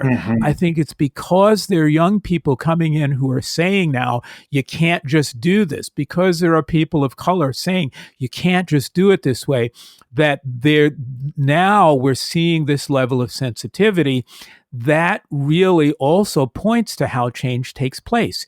You gotta have a wide tent of people making decisions on how to bring about that change, if you're going to have a wide tent that you invite people into for this practice. Sure. That's really important. So, you know, you can't make this change happen if the people involved in this change are not from the very communities that you would like to extend Vipassana to. You've got to bring in folks who understand in order to make that change happen. Believe me, if Victoria had been in on the decisions around Dharma Brothers, there's a good chance that it may have come out as a different project. Right. Yeah. I have just a couple more questions for you. And I want to preface the next question by noting that it was suggested by a Vipassana teacher in this tradition who is hoping to see greater inclusion in the organization's teaching ranks. And so it's not just a theoretical question where this is going, is actually directly informing this teacher about your thoughts and views on the best way forward. So first, some background into the 10-day course format for those who aren't familiar. Goenka had this unprecedented decision to not charge money for course retreats and support them by donation only. This is obviously really quite positive.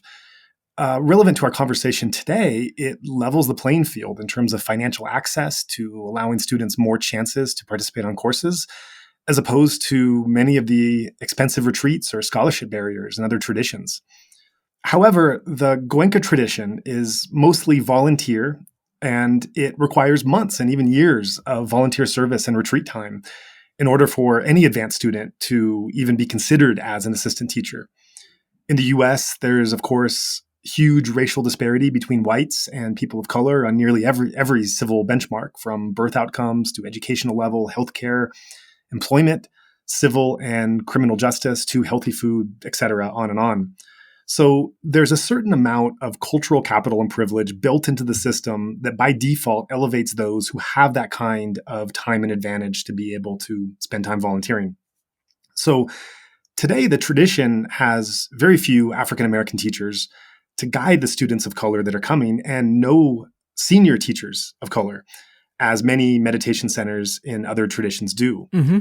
So that teacher's question is, given that the greater societal, racial, and economic context, what might the organization do to remedy such obstacles in order to facilitate a more diverse representation in its positions of responsibility and leadership? Yeah. He would like to know if you would advocate any form of affirmative action in how the organization chooses new assistant teachers. And if so, do you have suggestions for what this might look like? Yeah. Again, that is a great question. I think it's a really important question because it gets to the heart of one of the challenges, which is, even if I wanted to advance in this practice, do I have the privilege, time, and money to do so? Exactly. That's basically what it comes down to. My thoughts are this. Maybe the Vipassana community needs to think about an alternative pathway and alternative designations of the kinds of teachers that are available. Maybe there is a community outreach teacher, and that is at a different level than a teacher who has, gone to a 10-day and a 30-day and a 60-day course, and is at a different level than a senior teacher. So there may be the need for a different way of allowing a person to proceed through the ranks that would bring them to being a senior teacher. There is no lower level teaching. I don't even want to say lower level. I don't think that's the right designation. There is no category of teacher that really speaks to how to reach out to a particular community. I do think, even if it's just somebody who is trained to lead a 3-hour sit, that would be great. I think we need that. In other words, we need a way for people to move through the ranks that is a little different from how they would move through the ranks now. The other part of that question was, do I believe in affirmative action? And yes, I think affirmative action would be great. I think there is something to be said about affirmative action that says we would like to be more representative organization. Other organizations are able to find a way to do that. Mm-hmm. What do we need to do to change that would allow us to do that? That's where I think affirmative action starts. I don't think it necessarily starts by setting quotas. It starts by setting a guide or a benchmark, which is we want to be more inclusive. What do we need to do that? And that's where I think maybe, we as an organization need a different pathway that leads from a course to being a teacher. In fact, we might even need a different pathway that leads to a course. How many people can take off a week of work? And when you think about, not only might they be looking at a forfeit of salary, but potentially job threats, or even if they've got children, how do they deal with childcare? All those are very real issues that maybe sometimes we aren't thinking about when we look at saying to somebody, you need to go to a 10-day class. So is there a way of doing the basic Vipassana training that reflects better the lives and experiences and the economic realities of the communities that we'd like to do the outreach for? I think there is. I think there's probably a way of saying, well, we can do a course that's over time, maybe over a longer period of time, and doesn't involve that 10 days that we would love to have people do because people can't afford that. So I really believe there's a lot of ways of thinking this through. It's just a question of a commitment to do that. Once you make that commitment, I know there are people, I'm certainly one, who's willing to sit down and say, here's what we can try. As I've suggested, there's probably a couple of ways to do that. So just being creative and thinking out of the box about new ways, new vehicles that this teaching of Dhamma can be disseminated where more people can join in than the present vehicle in which it's offered. Absolutely. Again, I go back to Ashoka in the 8th or 9th century, and those monks that he sent out into the world. I gotta believe they were thinking, oh my God, here I am in a totally new culture. What do I do? And that's the attitude, that's the spirit that's the mindset we have to have. As an organization, we are dropping ourselves into a totally new culture. What do we need to do without breaking the tree of Dhamma, but bending it with those core principles always intact?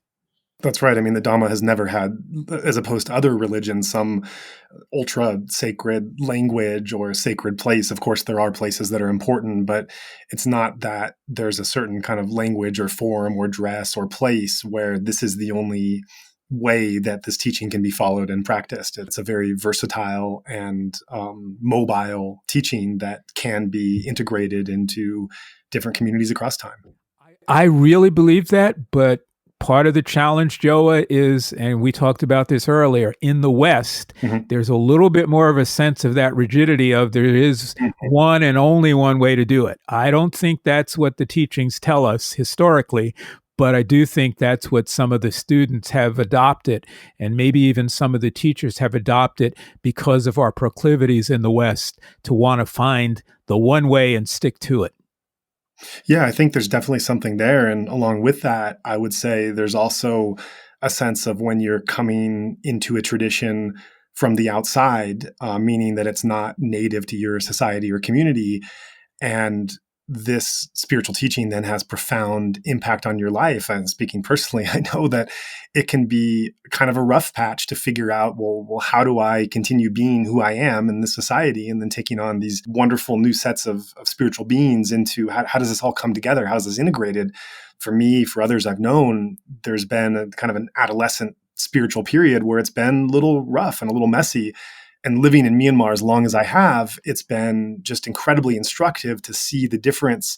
And believe me, there's advantages both ways, depending on how you come to the teachings, but really to see the difference and distinction of many of my Burmese friends and fellow practitioners in Myanmar, seeing when the teachings are integrated across society, when the teachings are there from childhood, infanthood, and beyond, there's a greater understanding and flexibility for all the shape and the ways they can take.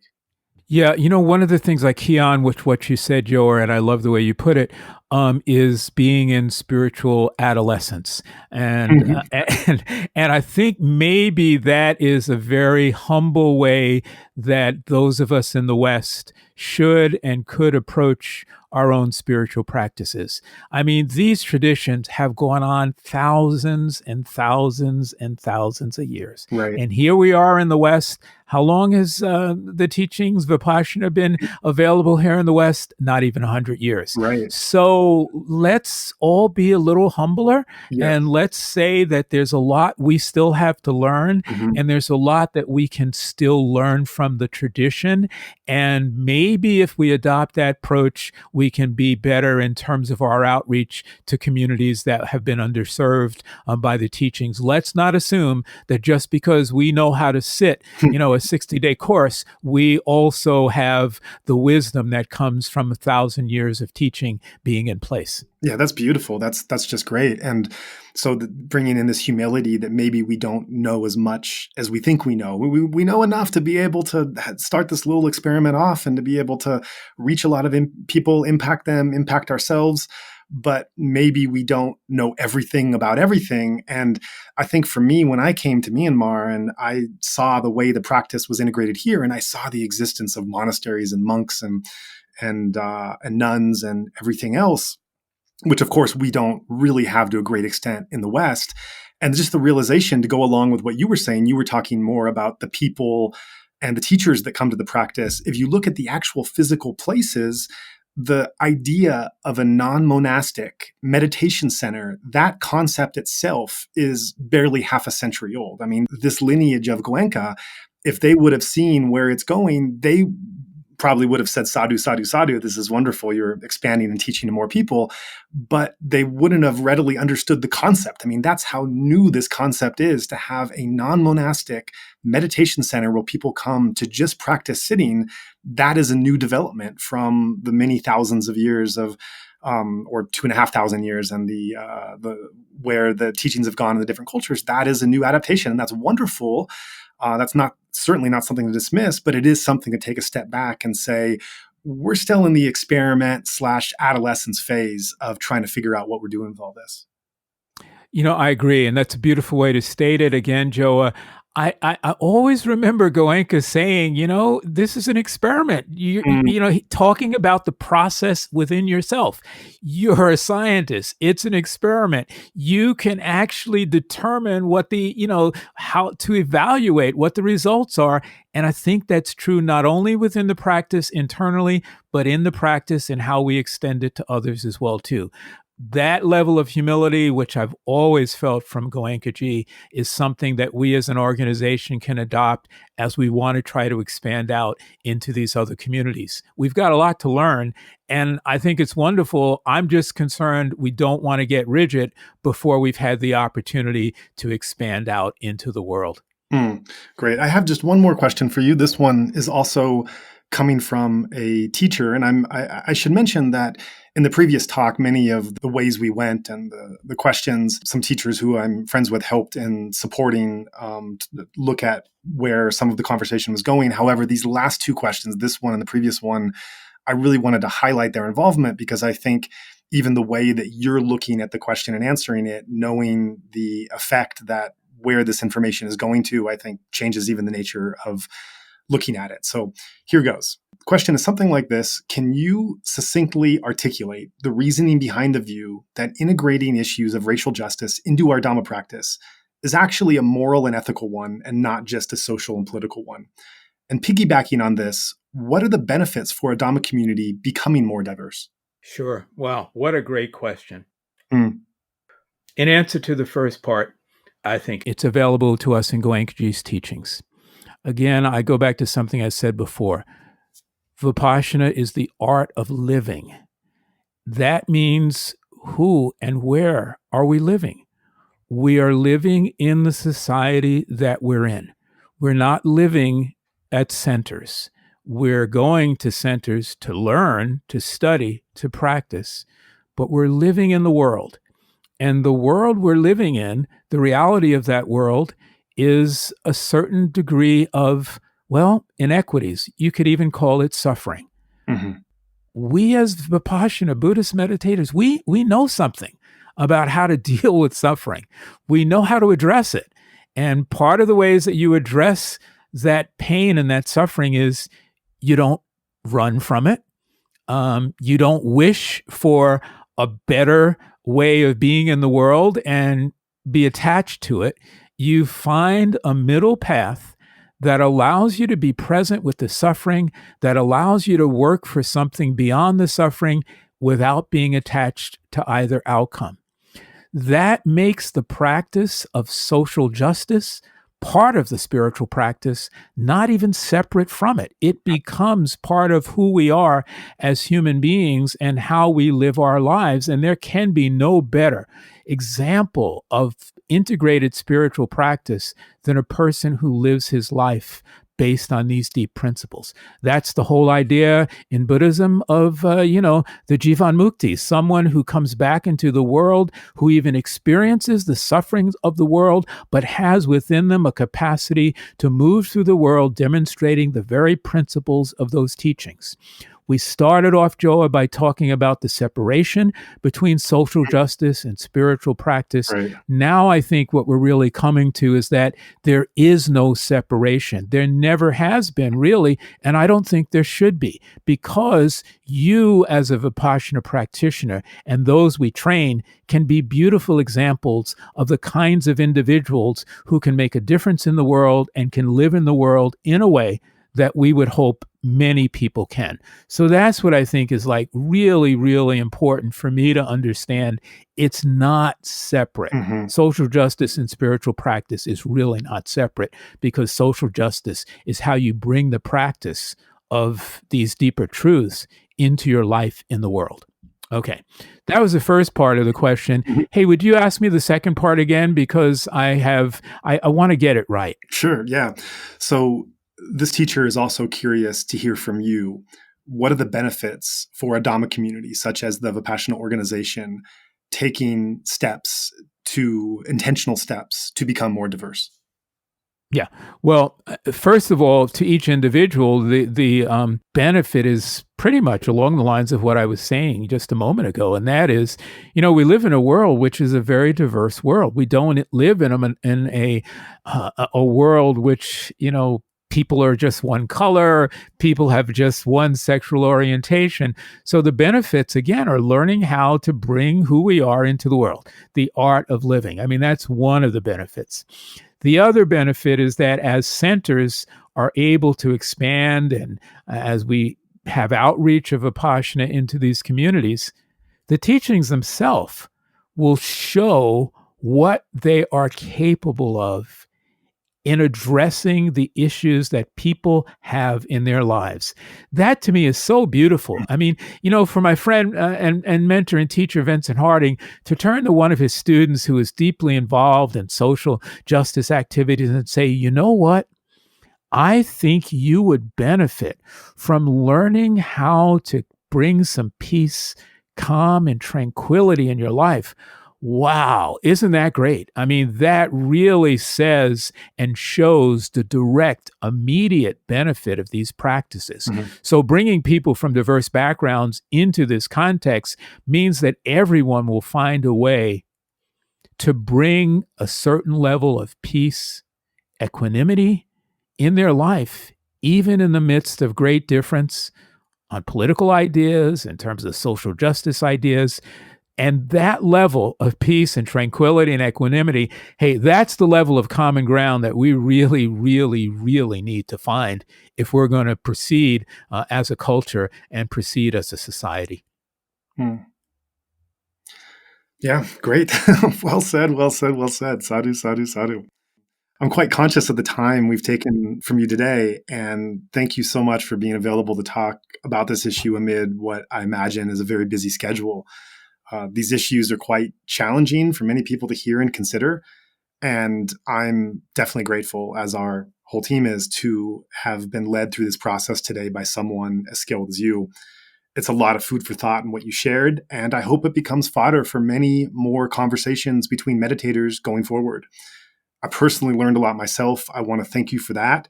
And I know our audience is coming out of this interview a more informed audience than they were going in. So thank you again. And before we sign off, is there anything else you'd like to add?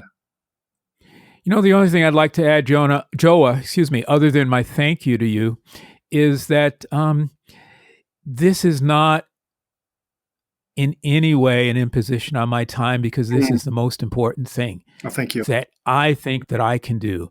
What you're doing, what we're doing, the ability to bring spiritual truth into the world in terms of how we live our lives, I don't know of anything more important than that. And so, I'm always going to be a person who does what I can to allow the light that I've been given to shine through the work that I do in the world. I think that what that's what Vipassana gives us the opportunity to do. I hope that's what Vipassana practitioners seize upon. That's the beauty of this practice.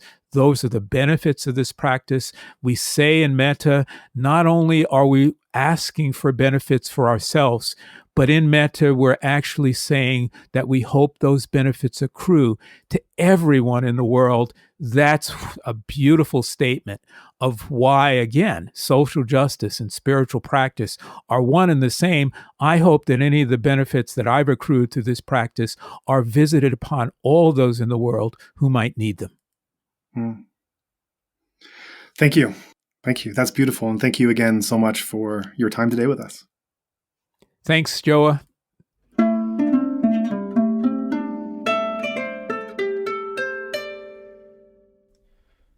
I'll be honest, not only is asking for donations my least favorite thing in the world, I find it pretty uncomfortable as well. Let's face it, after prioritizing my own meditation practice, my main passion is learning about these inspiring Burma Dhamma tales and finding a way to share them with a wider audience so that many more can appreciate them. My passion is not at all the unavoidable administrative stuff, and certainly not the fundraising part of it. But unfortunately, we do have a minimum basic cost to keep our engine humming. So it's necessary for me to take a moment for that least favorite and uncomfortable thing and ask sincerely for your generosity in supporting our mission. If you found value in today's show and think that other meditators might as well, we ask that you take a moment to consider supporting our work. Thank you for taking the time to hear our spiel. And with that, it's off to work on the next episode. If you would like to join in our mission to share the Dhamma from the Golden Land more widely, we welcome your contribution in any form, currency, or transfer method. Every cent goes immediately and directly to sustaining the programming.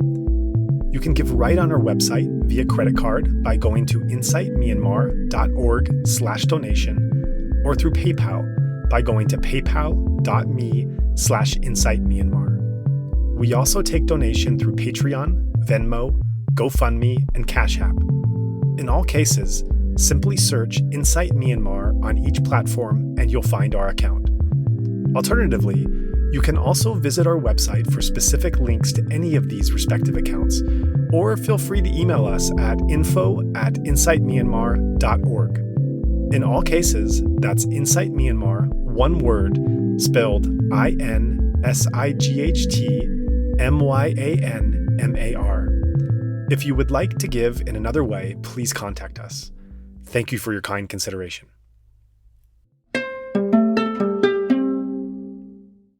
You have been listening to the Insight Myanmar podcast. We would appreciate it very much if you would be willing to rate, review, and/or share this podcast. Every little bit of feedback helps. If you are interested, you can subscribe to the Insight Myanmar podcast on Apple Podcasts, Spotify, Stitcher, or wherever else you get your podcasts. Also, please check out our website for a list of our complete episodes, including additional text, videos, and other information at www.insightmyanmar.org. That's Insight Myanmar, one word, INSIGHTMYANMAR. If you cannot find our feed on your podcast player, please let us know and we will ensure that it can be offered there. There was certainly a lot to talk about in this episode, and we'd like to encourage listeners to keep the discussion going. Make a post, request specific questions, and join in our discussions on the Insight Myanmar podcast Facebook group. You are also most welcome to follow our Facebook and Instagram accounts by the same name of Insight Myanmar. And if you're not on Facebook, you can also message us directly at burmadhamma@gmail.com. That's BURMADHAMMA@gmail.com, and we're also active on Dhamma Wheel. If you'd like to start up a discussion group on another platform, let us know and we can share that forum here. Finally, we're open to suggestions about guests or topics for future episodes. So if you have someone or something in mind, please do be in touch. We would also like to take this time to thank everyone who made this podcast possible, especially our two sound engineers, Martin Combs and Tharng A. There's, of course, Zach Hessler, content collaborator and part-time co-host. Ken Pransky helps with editing. Dragos Bandita and Andre Francois produce original artwork, and a special Mongolian volunteer who is asked to remain anonymous does our social media templates. We'd also like to thank everyone who assisted us in arranging for the guests we have interviewed so far. And of course, we send a big thank you to the guests themselves for agreeing to come and share such powerful personal stories. Finally, we are immensely grateful for the donors who made this entire thing possible. We also remind our listeners that the opinions expressed by our guests are their own and not necessarily reflective of the host or other podcast contributors. Please also note, as we are mainly a volunteer team, we do not have the capacity to fact-check our guest interviews. By virtue of being invited on our show, there is a trust that they will be truthful and not misrepresent themselves or others. If you have any concerns about the statements made on this or other shows, please contact us. This recording is the exclusive right of Insight Myanmar podcast and may not be used without the expressed written permission of the podcast owner, which includes video, audio, written transcripts, and excerpts of any episodes. It is also not meant to be used for commercial purposes. On the other hand, we are very open to collaboration, so if you have a particular idea in mind for sharing any of our podcasts or podcast-related information, please feel free to contact us with your proposal. As you know, our podcasts are 100% listener-supported. We welcome your contribution in any amount, denomination, and transfer method. You may give via Patreon at patreon.com/insightmyanmar, via PayPal at paypal.me/insightmyanmar, or by credit card by going to insightmyanmar.org/donation. In all cases, that's Insight Myanmar, one word, INSIGHTMYANMAR. If you'd like to give especially to support our new run of coronavirus episodes, please go on the GoFundMe site and search Insight Myanmar to find our campaign. If you are in Myanmar and would like to give a cash donation, please feel free to get in touch with us. Thanks, and see you next show.